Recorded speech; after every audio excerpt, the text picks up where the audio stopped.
Now, as you are listening to tonight's presentation, and hope you will enjoy what we have for you tonight, if some questions pop to mind, just go ahead and type those in the chat box or in the comment section. Leah Block is monitoring those, and she'll forward the questions to me. We'll either try to answer the questions within the presentation, or we'll save some time at the end to answer any questions you may have about tonight's topic. And speaking of tonight's topic, joining us from the CAF Lone Star Wing is Operations Officer Jimmy Page. Good to have you with us. Thank you. It's good to be here.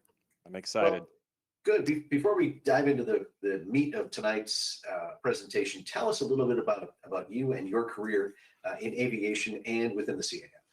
Okay. So when I was 5, I decided I wanted to be a pilot. And that's sort of the trajectory I followed. There were some twists and turns. I wanted to be a military pilot. Of course, the dream of being a fighter pilot. And that didn't work out. Tried the Navy, tried the Air Force. It couldn't work out. I tried to go to the academy. I didn't quite have the grades. There was a lot of things that happened that just didn't work out. So I went civilian and went to a 4-year university, actually here in East Texas, LaTerna University. Got all my ratings and a degree, and then sort of did the flight instruction thing for a while, and then went to an airline. 9/11 hit, got laid off, came back to flight instructing, back to an airline, did that for 12 years. And then about 6 years ago, I was actually in Utah at that point, and met my wife, and we had our kids and got established there. And then about 6 years ago, determined the airline life was kind of not for me, and came back to East Texas and taught for 5 years at that same university. And then just recently, I left that position. I've been trying to start a business. Obviously, with COVID and everything, things are going a little slow, but it's good. And the only flying I've done until very recently has been CAF. So about the last 3 years, I've been flying mostly the Stearman. Just starting to get involved with flying the B-29 too, which I am extremely honored and blown away that I get to do. So, with the Lone Star Wing for the last, is this year 2? I think this is year 2 where I'm coming into year 2 where I'm going to be the ops officer. So I've been the ops officer there at the Lone Star Wing, and it's been great. So, and also a checker, instructor pilot and check pilot in the Stearman. So. Excellent. And we're going to talk about the Stearman tonight. That's one of our 12 planes of Christmas. But where exactly is the Lone Star Wing located? Marshall, Texas. Okay. So if you take your finger and follow I-20 right before you get to the border of Texas, Marshall, right there. So okay. There was a little movie made about them at one point. So yeah, I don't know. We are Marshall. So yeah. There you go. So it's almost as far east as you can get in Texas. Correct. Yes, sir. Yeah. All right.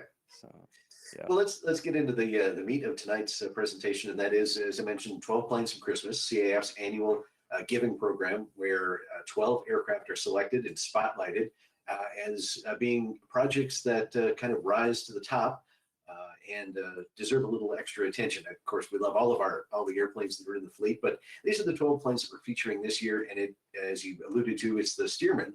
That's with the Lone Star Wing. So I'll let you tell us more about this magnificent airplane. Okay, thanks, Steve. Yeah, I'm really honored to be able to sort of introduce this plane to some folks that probably don't know it, because we've just been out in East Texas. So we're going to meet 23 here. This first slide, I'm just going to go over some quick facts, and then we're going to dig into some fun things. So the aircraft that became 23, which is November 7058 Quebec, the tail number, was actually built of 2 different airplanes. The story goes, and speaking of stories, tonight at 9 o'clock on our Lone Star Wing YouTube channel, we premiere a video that's about 43-minute long interview with 3 of the guys that built this airplane. And I'm going to summarize the story. They get into some more detail. But the airplane, they got 2 basically 90% complete wrecked airplanes and 2 10 to 15% parts airplanes, and got them back to Marshall and put them both together into one good airplane, which is 23. And that happened over the span of about 5 years between 2000 and 2005. And the airplane's been flying ever since. It's a stock PT-17, so it's got the 220 horse Continental on it. And the majority of the restoration happened in the hangar there in Marshall, but they did do some at one of the members' private airfield south of Shreveport, and did some covering work and stuff, I think, on the fuselage over there. As of today, 23 has about 600 hours, and we're going to get into some of the stuff, some detailed breakout of those hours sort of over the years coming up, but we're at about 600 hours since it was signed off as airworthy in 2005.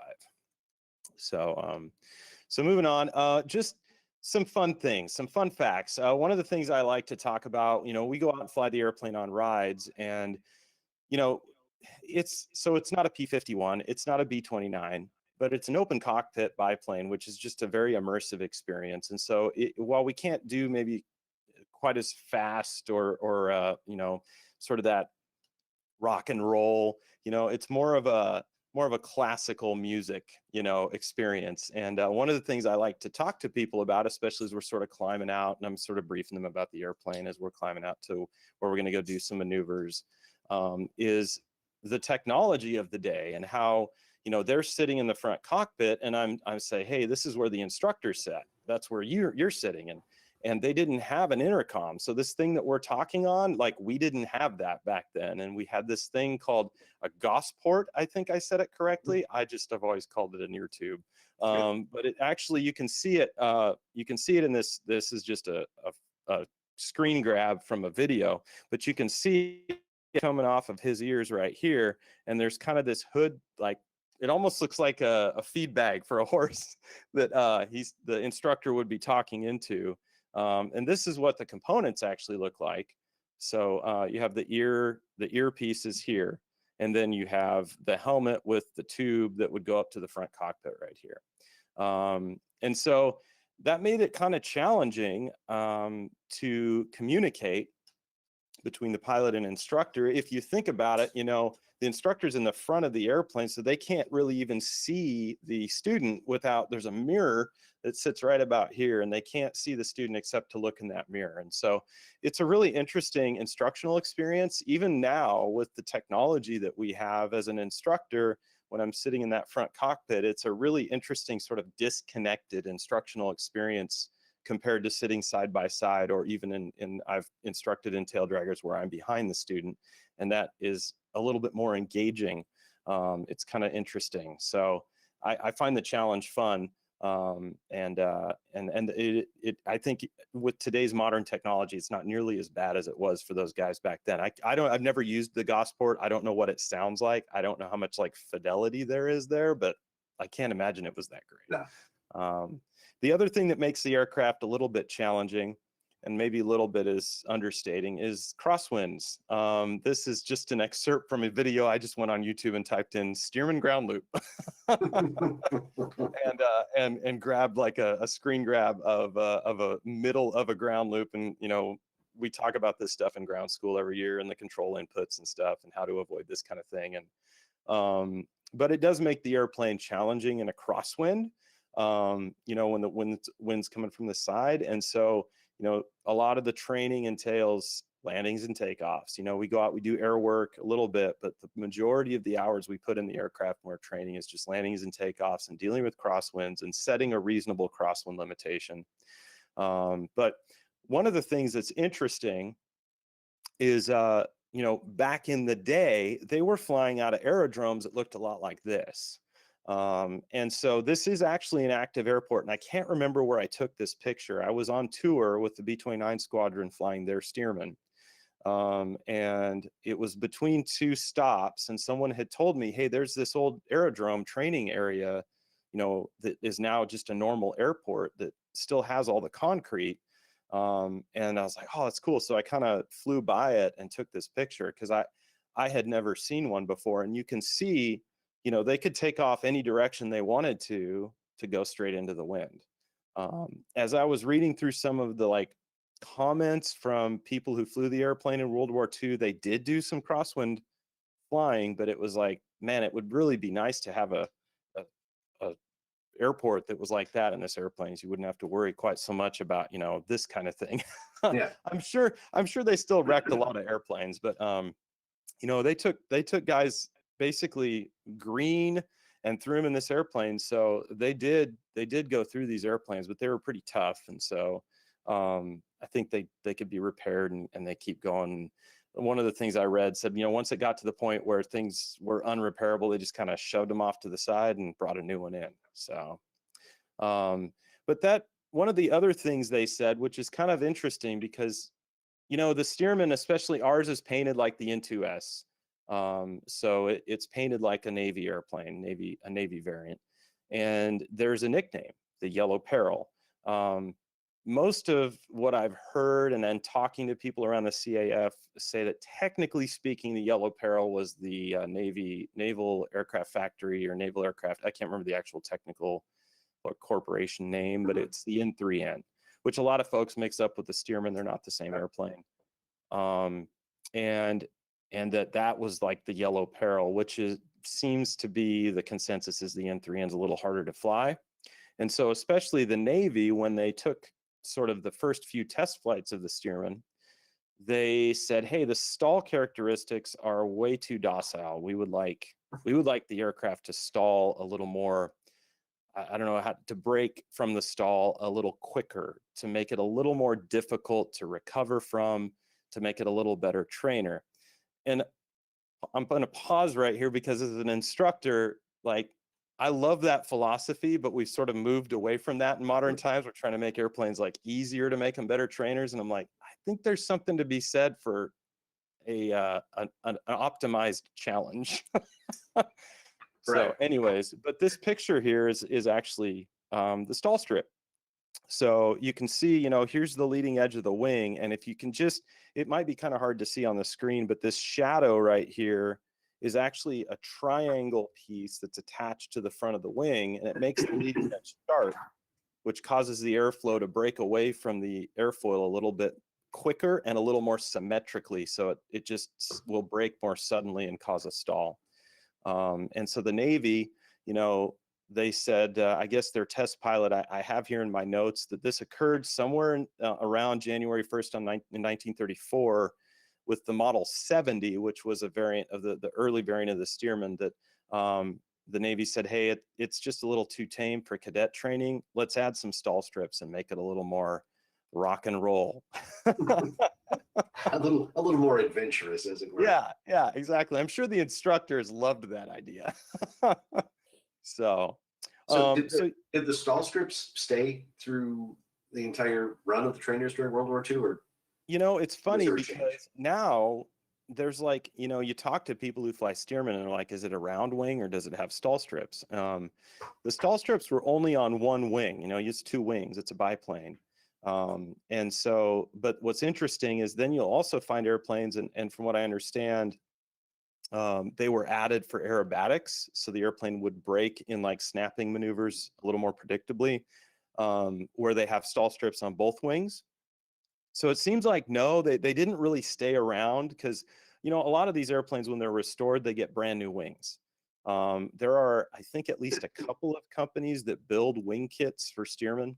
And our 23 actually has brand new wings, in fact, during our interview, we talked about that. It's most of the parts on our airplane are not original. Because they were already wrecked and in pretty bad shape. There's just a lot of new parts ended up put on them. So when you replace the wings, most of the guys I talk to, they don't like the stall strips. They're like, I'd rather fly the round wing. I don't mind them. I fly the 29 Squadron has them. Their airplane has them. Ours doesn't. So it's it definitely is different, but I don't mind them as much. But the round wing does kind of fly better, as far as it wants to fly, So I think probably most of them got taken off when they replaced the wings. And of course, these airplanes, we have the ag industry to thank for this airplane, overall, this airplane type staying around. From what I understand, there's a little over 1,000 Stearman worldwide still flying, which is pretty impressive for an airplane that is a 40s era airplane. Right. And we have the ag industry to thank for that. Now, most of the Stearman now are restored back to either stock-ish or stock. I was reading, I guess the style now in the community is to go like full hardcore stock, you know, make everything original.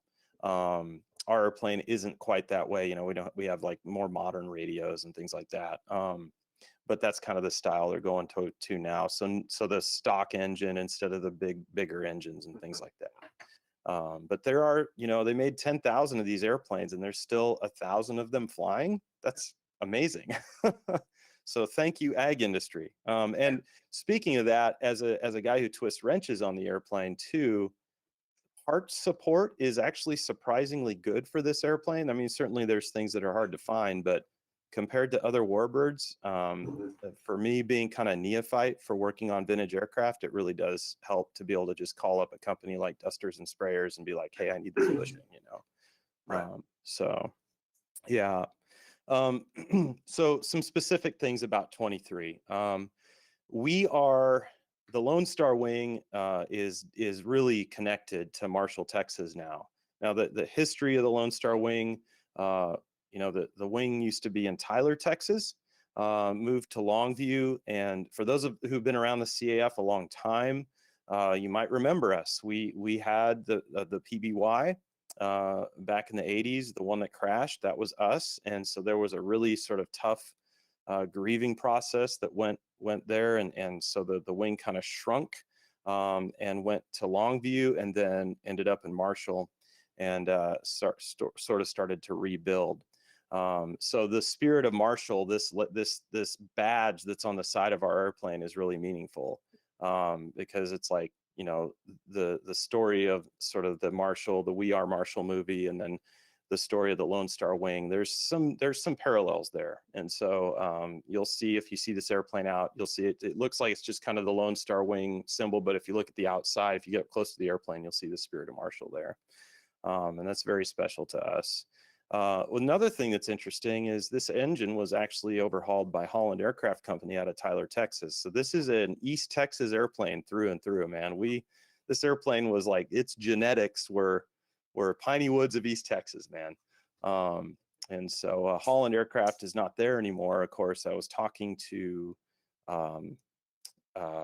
one of the guys, I think it wasn't the guy that flies the MiG. I can't remember his name now, but there's a guy that has the MiG over there in Tyler, Texas. And one of his guys in his hangar was telling me about Holland Aircraft. And he's like, oh, you guys got a Holland engine? That's awesome. So it's pretty cool. We have like all this sort of East Texas connection with this airplane.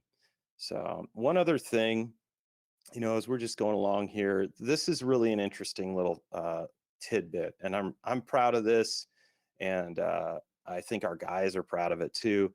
So this is the kinetic starter, sort of where you would put the crank right here, where you'd lock it in and turn the flywheel that would then give you your torque essentially to start the engine. This one is fake. And it was made, I mean, when you get up next to that thing, it looks completely authentic. The actual attachment and everything was made by one of our guys, a guy named Colonel Bob Kendrick. And he is a genius and got in there, you know, just measured out the original kinetic reel or kinetic, the crank attachment and put a piece of metal on a lathe and made that. And I've had people come up to the airplane and be like, do you guys still have the starter? I was like, no, it's electric start. Like, we don't have it anymore. And it saves a ton of weight because it's not like the mechanics of it aren't there. If you lift that cowl up, it's just bolted to the engine mount right there, and that's it. So it's pretty cool. We're pretty proud of that. Moving on, I want to summarize sort of the last 3.5 years, and you can stop me if you need to, Steve, because I can kind of go off. But so this is me about 3.5 years ago, and that picture is really embarrassing, but it's just like it is exactly the day that we flew the airplane over to the Dallas-Fort Worth wing, and they were generous enough to lend their hangar to us so I could get checked out. And the backstory here is this airplane had sat for over 12 months. They didn't have any pilots. It was looking pretty dire. Yeah, the guys in the unit were just like, is it time to just sort of hand the airplane back to HQ? Like, it doesn't seem like this thing's growing. We've kind of stops and starts. They had some Air Force guys from Barksdale come over and fly the airplane, but then they'd get transferred away. And so this whole time, I moved to East Texas, and I contacted one of the unit members, Colonel Drew Thomas, who I'm an avid RC pilot, and the way I connected with him was through the world of RC, because I was looking for a place to maiden a fifth scale model of a Stinson SR9 that I'd spent about 1,000 man hours building. And I wanted an asphalt runway. I was like, I don't want to fly it off grass. I want an asphalt runway. So I did some of my research, found this club in Nacogdoches, and I emailed the president, and it's Drew Thomas. And he emails me back. He's like, yeah, bring your airplane down. We'll help you maiden it. No, by the way, hey, I'm a member of this CAF unit, and we need pilots. And I'm like, wait, you have a Stearman? Oh my gosh, that would be so amazing. So, I didn't have time that first year. I sort of was in and out. And then, about a year and a half later, that airplane had been sitting that whole time. And I was like, man, I really need to get over there, but I just didn't have time. And I finally got the time, and the stars aligned, and we were able to get the airplane over to DFW, and David Oliver and, what's his name? Colonel Coonley. I can't remember his first name. Got me trained up. Russ Coonley. Yep. David put me up in an apartment in his hangar, and we went out and we flew. Like, I think I did 10 hours in a weekend or something like that. I was so sore when I got home, but it was amazing. And so that's the picture there. So that was 3.5 years ago. And I've heard people say about CAF units, if you fly it, they will come. And it's like our unit was starting to sort of die, and it was like the last ditch to sort of get a pilot. Let's get this thing going again.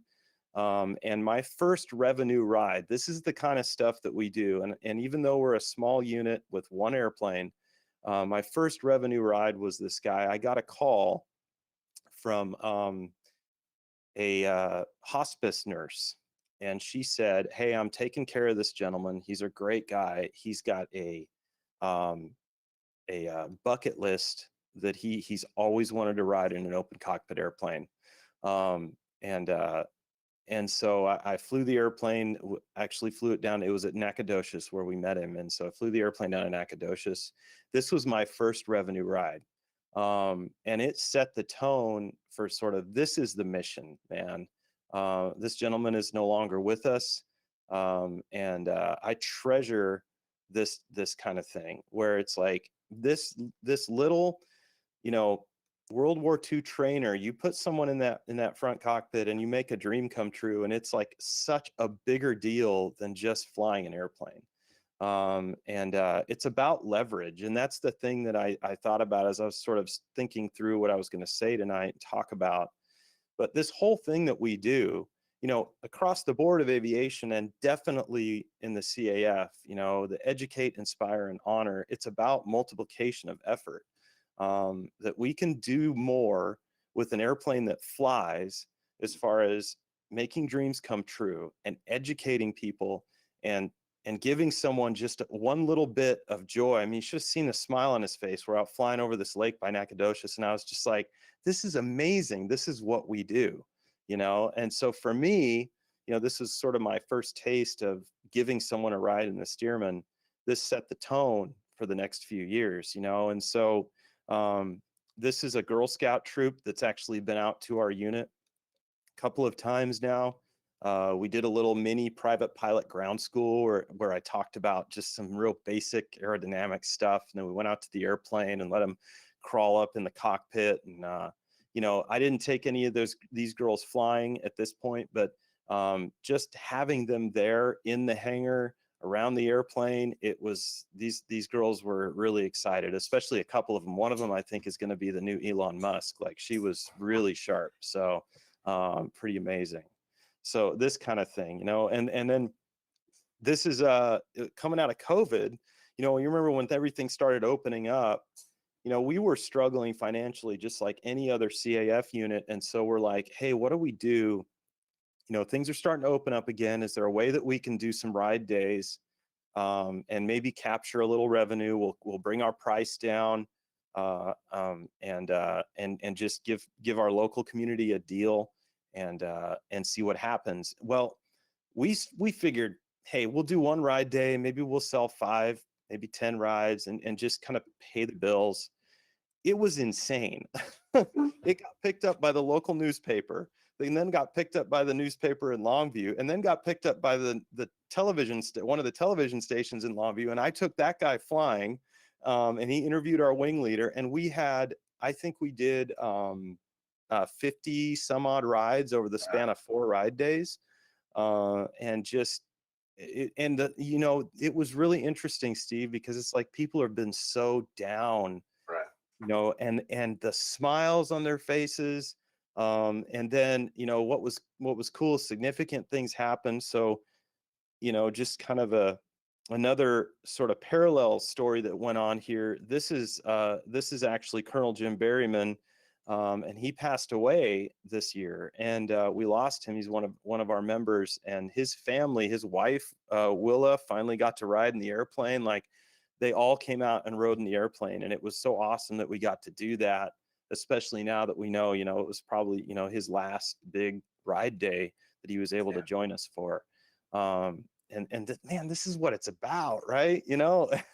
So, and then this last October, Wings Over Dallas, which for us is sort of our big hurrah of the year. We bring the airplane out, we get to get some ride revenue and fly it in the air show and the trainer parade and all that stuff is really sort of our biggest event of the year. In concert with that, we connected with our local junior Air Force ROTC unit.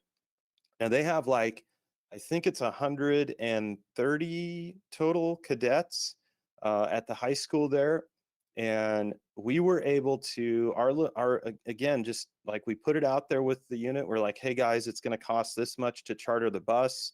It's going to cost this much to feed them. Can we do this? And I got to be, we're all just regular folk, it's like there's not just, deep pockets there, and everybody sort of ponied up, and we made it happen for these kids. And I'm really proud of our unit.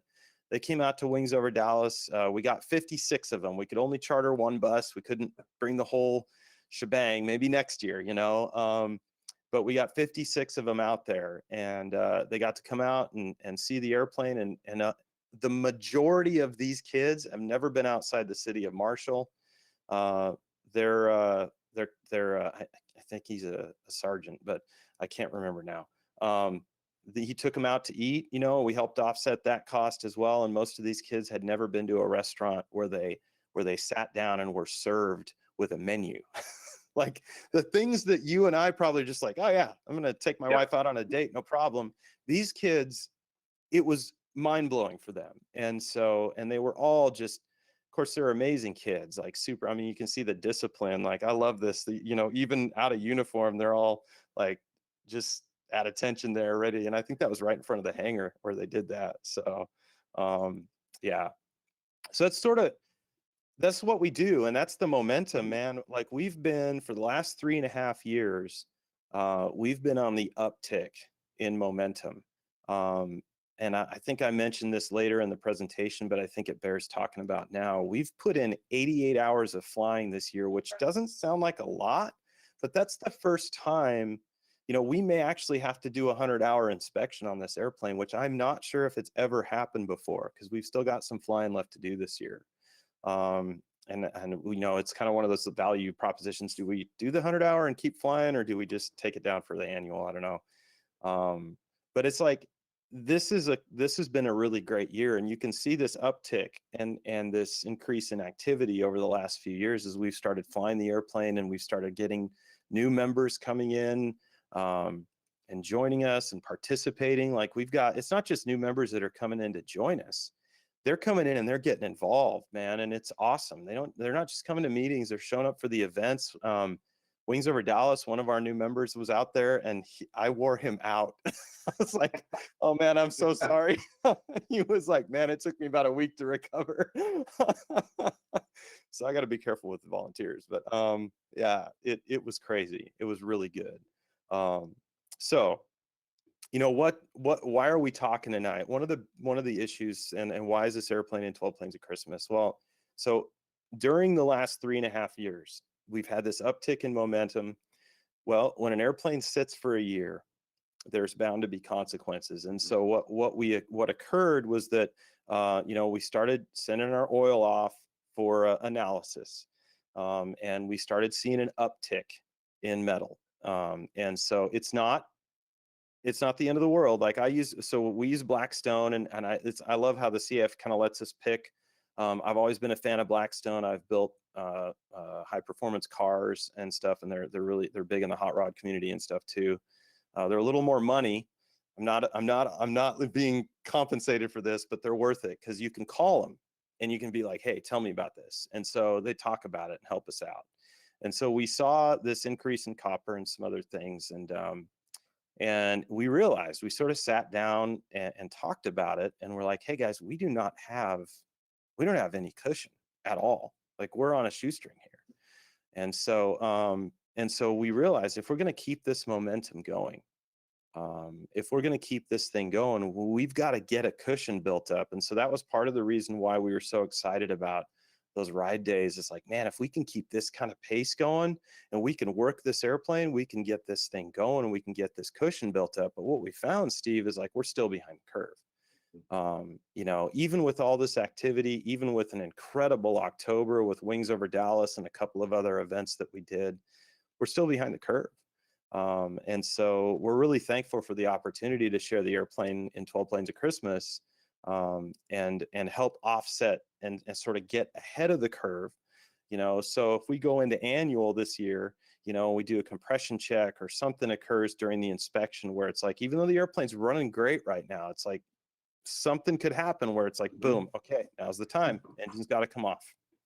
And all that momentum, all that effort, all that forward progress comes to a screeching halt. Not that it's not cool. See, this is the cool thing about the CAF, right? Is like, now we turn into restoration mode. Right. We take the airplane off flight status. No one has to get a drug test, and we can all go wrench on it. So there's some good things there too, but it's the financial aspect that I'm more really concerned about, that all of us are concerned about. And so that's why we're excited about this. And like I say here again, I don't want to make it sound like we deserve more recognition because we're small or whatever, but I mean, we are punching way above our weight class. If you look at Rally Point for this year, we're number 22 in the nation for activity, which I think is pretty good for a little tiny unit in Marshall, Texas, flying one airplane. And so that's kind of where we're at. And just to kind of bring this home for me, literally. So this year, this is my boy. This is my oldest. This is my oldest right here, Wilson. These guys, these two kids, my son Steven, my youngest, he's not in this picture, and Wilson, have, over the last 3.5 years since I got involved, the CAF and especially the Lone Star Wing have become a significant part of our family. We spend, because I work on the airplane, fly the airplane, train people in the air, I'm out there a lot. Right.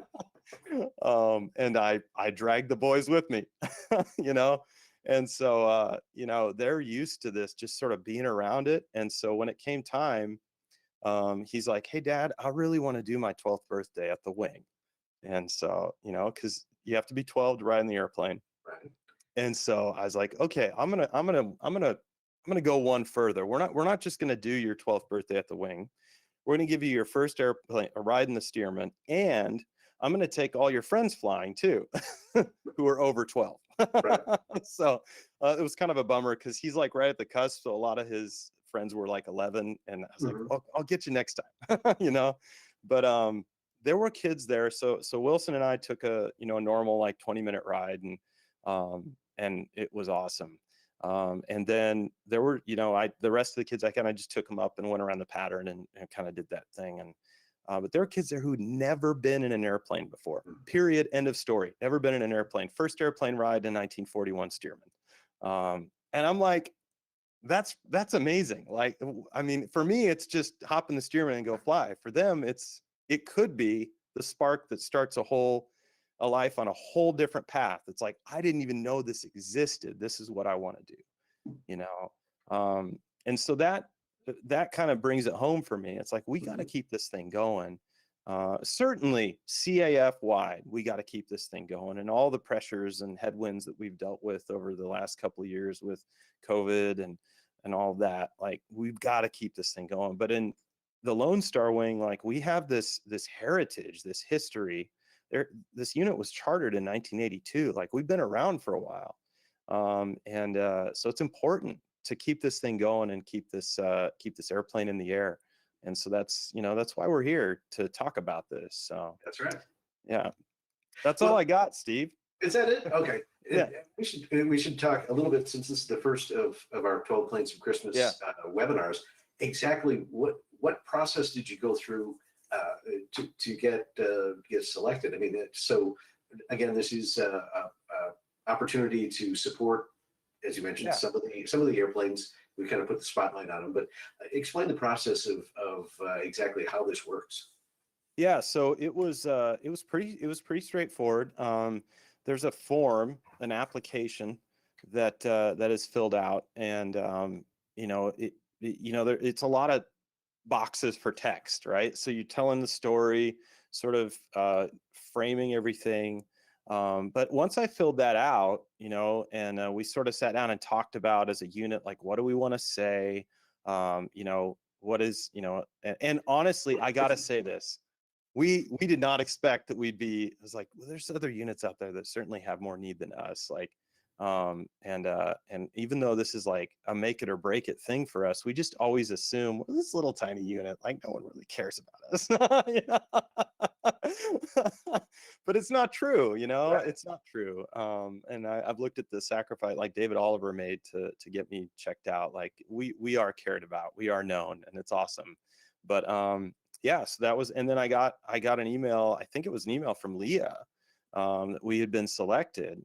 And then once we were selected, it was sort of talking to, I don't know if we corresponded with you a whole lot. I think mostly been with Leah about some marketing ideas. And so, we've put a lot of time and effort into this video that's premiering tonight at 9 o'clock on our YouTube channel. There will be another video that's released that's just sort of like a 2-minute commercial that we'll put up on the fundraiser page.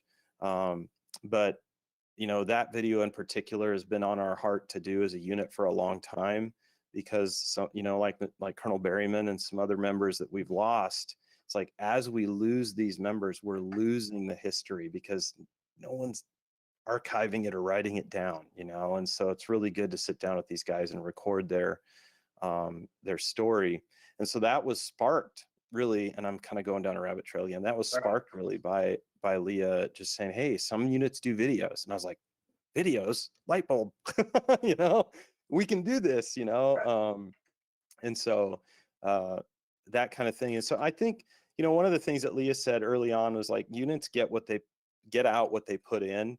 And I've seen that across the board in the CAF. And I tell guys who come in to like, we've got one pilot in training right now, and then we're actually helping the 29 squadron get pilots trained, because it's interesting. This is where we hit above our weight class, man. It's like, it's all about leverage, and they don't have the time in their Stearman, because it's out on tour, to like get pilots trained. And I was like, hey, let's work this deal where, we can train the pilots. They sponsor our airplane and come out and get trained. It helps us out and helps us build this fund up. And it also helps you guys out. So that's been a real blessing for our unit too. One of those guys in the pipeline. And I tell all these guys, is like, you're going to get out what you put in. They ask me, hey, is it worth it jumping through all these hoops to go fly these airplanes? I was like, man, all you have to do is just show up and be committed, and you're going to find opportunity, and that's what I love about this organization. I never would have dreamed that I was going to get to fly the B-29. Like, that's just, unbelievable. So that kind of thing, I was like super happy flying my Stearman in East Texas. It's like, that kind of thing is the kind of opportunity that you get out, when you put in. And so that's the same thing, I think, with the fundraising. We've found there's been some traction as we've started to put effort into getting out in the community and talking to people and doing these events and things like that. So yeah, I think the process, and then now with the webcast and things like that, like this really helps to just get the word out. I will say this, I'm kind of a geek, so this stuff kind of comes naturally to me, like Facebook and Instagram and those kinds of things. And I know, it might not be as easy for some folks as maybe it is for me, and other things are hard for me, not like tooting my own horn or anything, but I'm just saying, I think that stuff helps. We had someone drive up from San Marcos to ride in our Stearman, and I was like, why are you here? Like, you guys have a unit down there. Well, we saw you on Facebook and we decided to make the trip. Yeah. Awesome. But So also, you might want to check out your wing that's there local. Right. So for those who don't know, Texas, I never realized how huge Texas was until I lived there. But I mean, that's quite a drive, San Marcos to Yeah, Marshall. I think it's like 6 hours. Yeah. Yeah, so that's some true dedication and probably a very good video to inspire them to make that trip. Yeah, they were like, yeah, we saw your Facebook ad about, doing a ride day, and so here we go.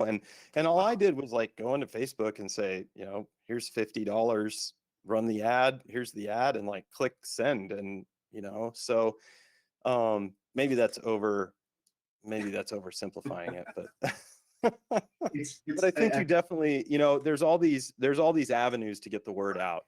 And so that's what I'm really excited about with 12 Planes of Christmas, because it's like just another step platform. It's like, it gets the word out, and I think it's totally worth the effort to not just fill out the form and send it in, but also put together an actual marketing package of some media.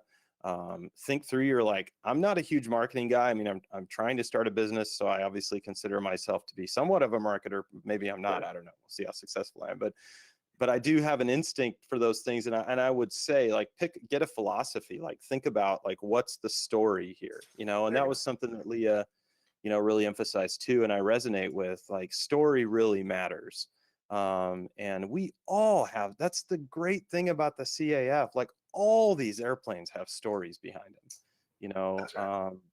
and so tell the story, like get the story together and tell the story. And I think that you'll find that people resonate. I do, every time I hear a story, about a new airplane that I'm just sort of meeting for the first time in the CAF, I'm just like, whoa, that's really cool. So that guy did that and that, wow, it's awesome. It's like, and it's real life. Like, it's not just fiction, so Right. yeah.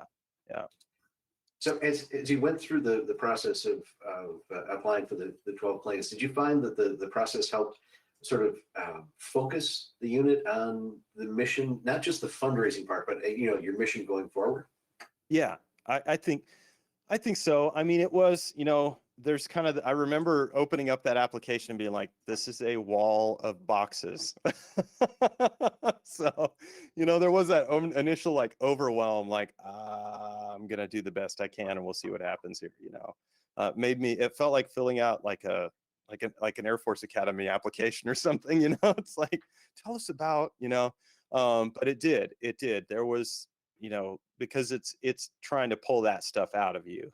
And I would say beyond the form, Leah was a huge help with that. Like, as we've corresponded back and forth, she's really emphasized that idea of story and talking about, the units who put the effort into some media and things like that tend to resonate with people more than just, here's a text blurb, here's a button that says donate, Right. And so, yeah, I think I would say, if I was going to say what helped the most, it's just been her sort of hand holding me and for proxy for our unit to sort of figure this out as we go.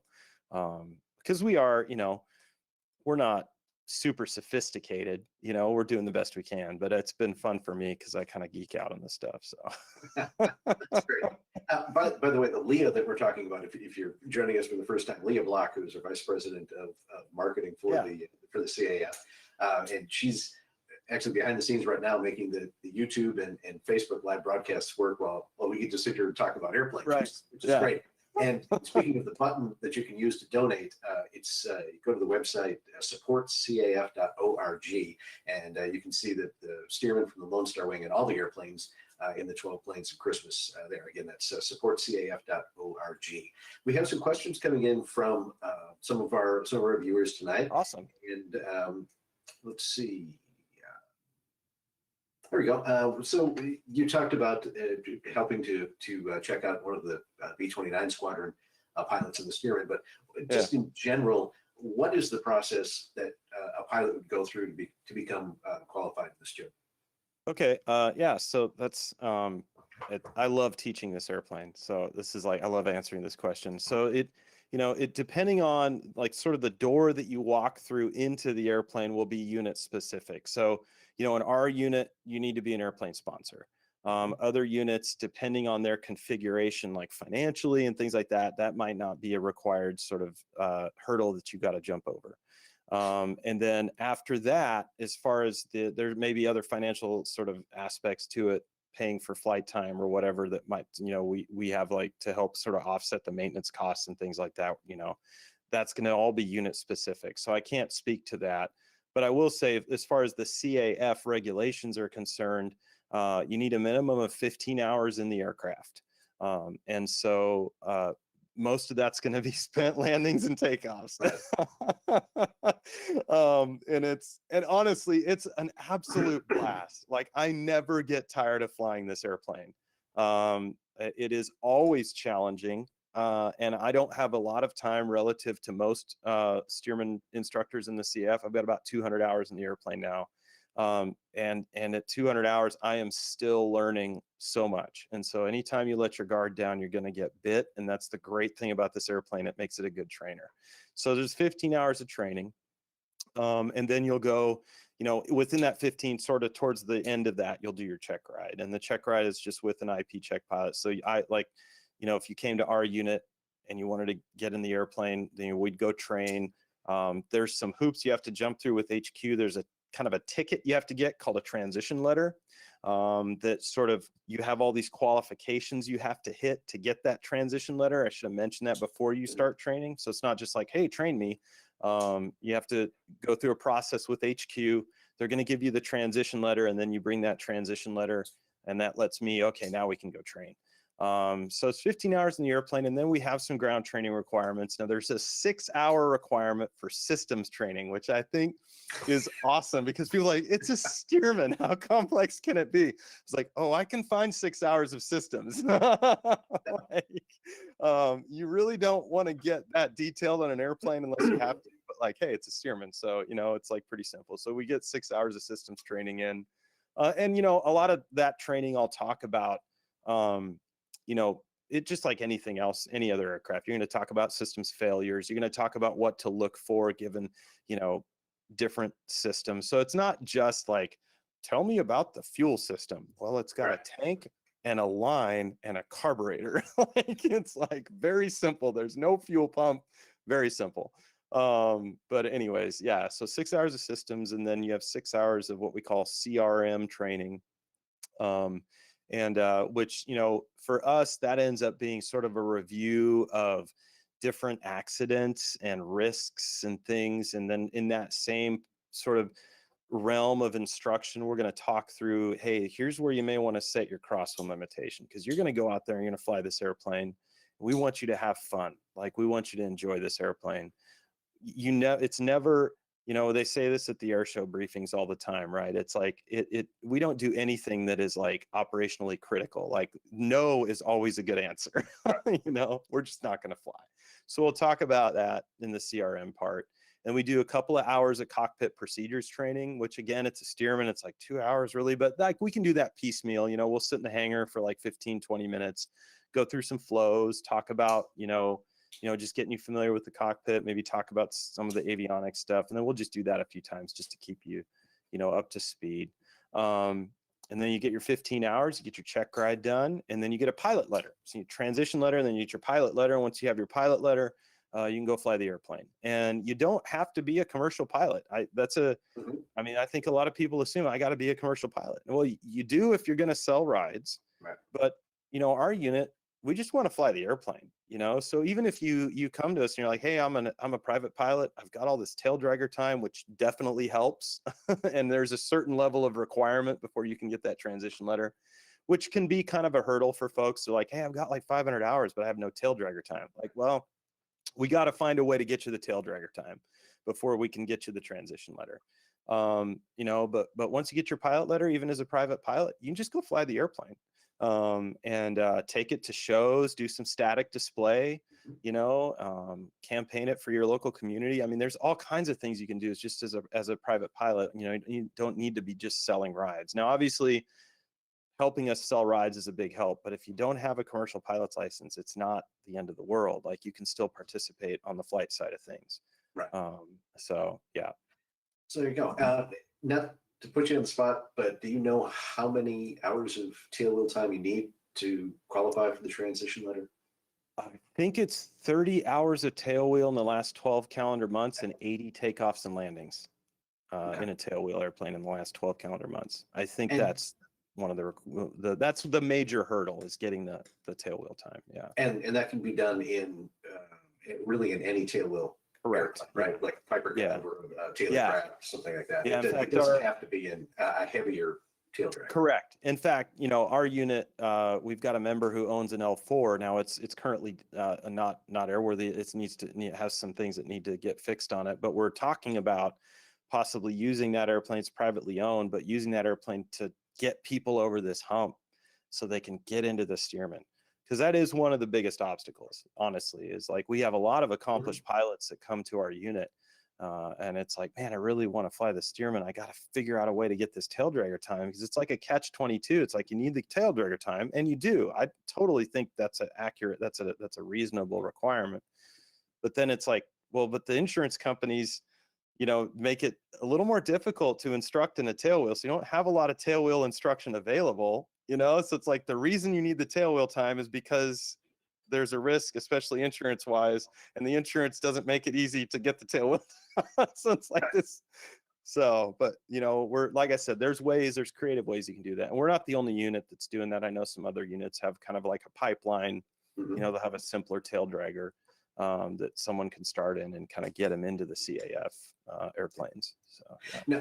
Now the Stearman is one of the more popular aircraft within the CAF fleet for a number of reasons. One, there's like you said, there's about 1,000 that are still flying out of the 10,000 that were built, and it's it's the romance of the open cockpit and the black plane. Yeah, man. So, do the various units that have Stearmans, do they work together? Do you share information back and forth? And their best practices.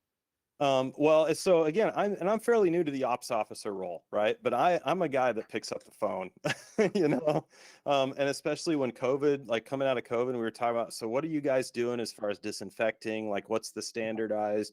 And so I talked to the guys in New Orleans, the Big Easy Wing. I talked to their ops officer. Of course, I talked to the 29 folks, what they were doing, and we sort of developed this process. I've done ground school, a joint ground school with the DFW wing. We'll go out, we'll co-teach, and it's just, the more heads you get in the room, the better, and this last year we did ground school with the 29 squadron, so they got a Stearman, they got all these guys that are super experienced. There's no reason for us to be out here all by ourselves trying to do this thing. We can just join with them. So that relationship has been really beneficial to me as an instructor and an ops officer, because it kind of takes the load of ground school. That's a pretty big load, as if you add in all the other things. So yeah, especially when it comes to the training, the more I feel like we can work together and the more standardization, you can hear my airline guy coming through there, but it's like, I'm all about standardization, I mean, it can go too far. I think it's nice to have technique and allow people to fly the airplane the way that they're comfortable. But yeah, certainly the information sharing, I think that's one of the reasons why, knock on wood, we've been safer in this airplane type for the last few years, because the CAF was sort of like, hey, what's going on? Like, let's talk through this. And we sort of implemented the sort of emphasis on, hey, let's do full stall 3-point landings and if we can, and that's I think helped. And there's some other philosophical things that we've changed as the information sharing. It's just super beneficial. And I'm a new, like I said, when I'm a new guy at something, I'm going to pick up the phone and talk to someone who's already been there. There you go. So, yeah. And again, we're talking with the 12 Planes of Christmas, support the caf.org. If you'd like to donate to the airplane, to the Stearman, and the money will be used to help set up an engine reserve fund, Yep. so that when that day comes, the unit will be able to continue moving forward and not have to Yep. really take a big break in the action Yes, sir. to break their momentum. But aside from financially, are there other ways people can support the unit or the airplane specifically? Absolutely. Are there any tools or parts or any sorts of things that would really I help mean, out? honestly, Steve, like the biggest need we have is members. Like we just want more people. You know, if you want to come support us and be a part of our organization, we would love to have you, you know. And if you're in the East Texas area or Western Louisiana, like we have members from both areas, come out and hang out. And it's like, we don't bite, you know, we're a lot of fun. But, you know, as far as other things and support, you know, there's always a need for tires and brakes, you know, things like that. If you have a set of, you know, brake linings laying around for a Stearman that are airworthy, like those could be handy, you know. Same thing with tail wheel tires. We're still running a pneumatic tail wheel. We just haven't had the money to go to the solid tail wheel, which would be better, but it's just more expensive. And so it's just one of these catch-22s again, because it's like we're probably spending more on the pneumatic tail wheel because we have to change it out more. But like the expenditure cash flow wise makes more sense when it hits, you know? So it's like, Right. so that kind of thing, you know. This annual, we had a goal. We really would like to put the Airwolf oil filter on our engine. You know, that's one of the things that's probably contributing to the wear, is that we don't have the Airwolf on there. So it's just the metal screen. And even though you do 25-hour oil changes, you know, it's not as good of an oil filter. And so that's one of the things. And again, it's just a money thing. It's like, that's almost $1,000 that, you know, that it's like, I think last year we were going to try to do that, but then ADSB, you know, and it's like, we can't go to Wings Over Dallas unless we equip with ADSB.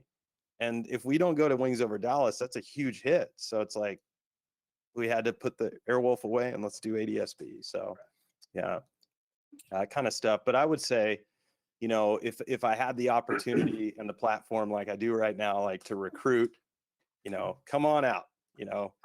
We're a great group, and we love new members. So yeah. Awesome. Can you put up a picture of the airplane again, especially like a fuselage? Yeah, let's go back to, I'll go back to the, let me see here. I'll go back to this slide. There we go. So, and I could even. There we go. Oh, shoot. Ah, technical failure. There you go. Let's go back. Sorry. There we go. Okay. So I was going to zoom in on it. Yeah.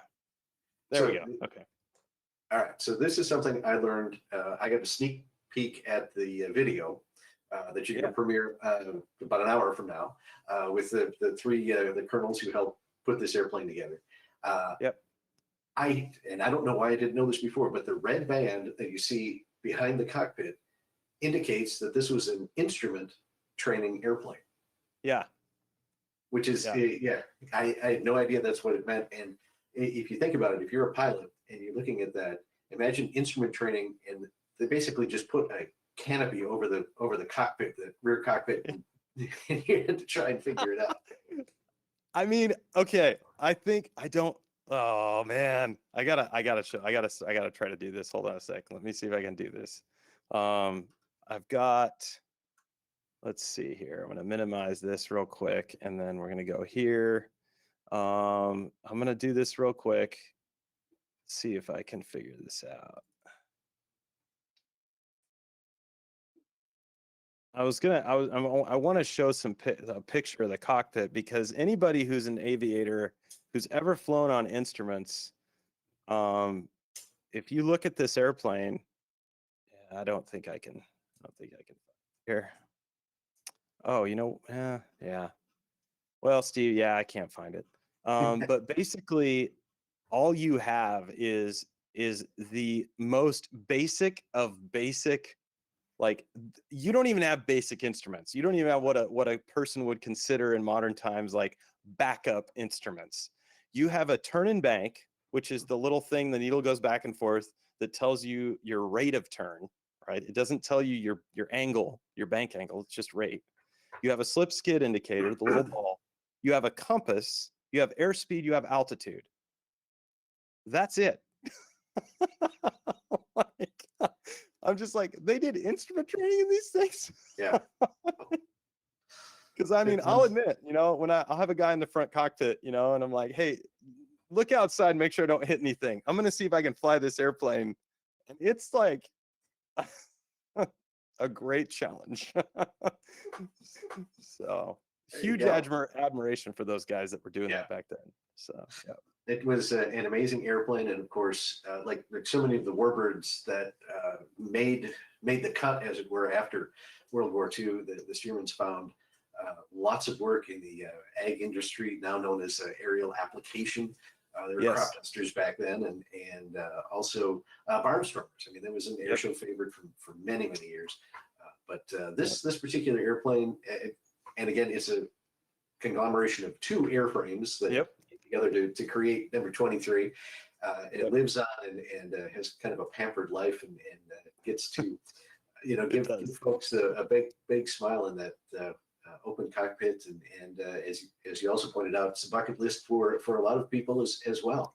Yep. So if people want to help out the airplane, either financially or some other donation, how can they help you out? So the fundraiser site, I don't know the actual link. I'm sorry, that's horrible.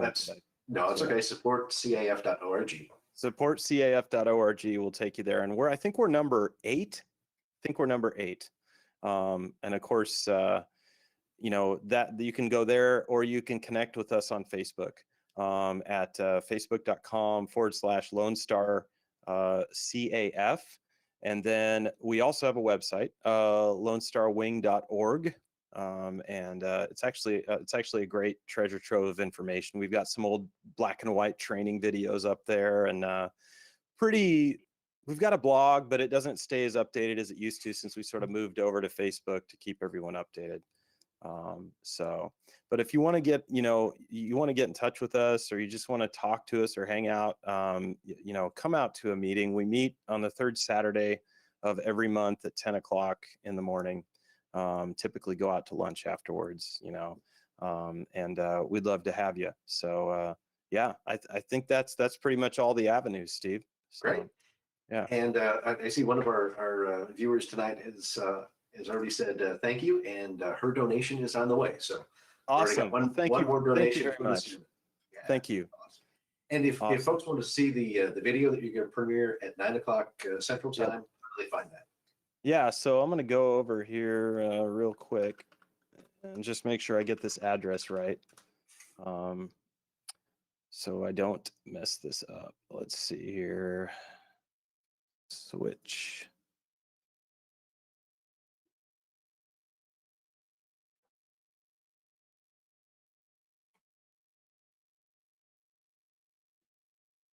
Oh boy. All right, hold on. I got it on this computer. Sorry about that, folks. Let's see here.